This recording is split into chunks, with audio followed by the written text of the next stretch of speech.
You must have been in that situation where you went to a fancy restaurant or just a regular cafe and you were baffled over the outrageous price of a cup of iced tea, despite of it being one of the most basic beverages essentially everywhere. You knew that a cup of iced tea shouldn't cost you 30k rupees because every other stall sells it for around 2k to 4k under the name of este. Yet sometimes, for instance, when you were not in the mood to be adventurous and you didn't know what else to order in such places, you still bought it with a bit of guilt afterward. Ever wondered why is this happening? Ever wondered what makes them different? If you look closely, it was just written and labeled differently. One is written in English and the other is written in Bahasa Indonesia. With this slight difference, a conventional object can become valuable with how the way it's labeled. This topic is what I wrote about in a semiotic paper entitled Comparative Semiotic Analysis on the Effect of the Use of Indonesian and Western References in Brands' Logos. Through writing this paper, I found out that Indonesian people perceive English and anything westernized related stuff as desirable and trendy as the result of westernization.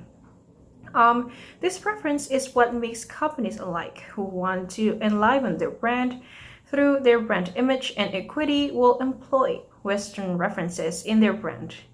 Brand image and brand equity are essential, especially for brands that are labeled as luxurious, as they sell the same objects as brands that are economical, but write them in to be perceived as desirable.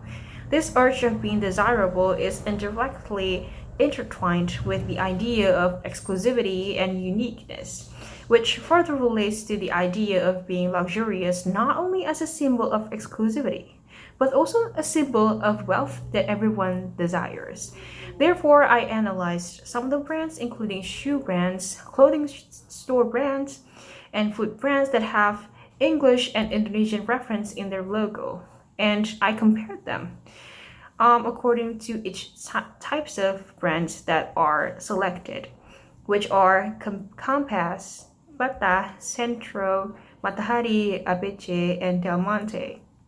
I interviewed 5 people ranging from the age of 19 to 53 years old who are mostly from middle-class families.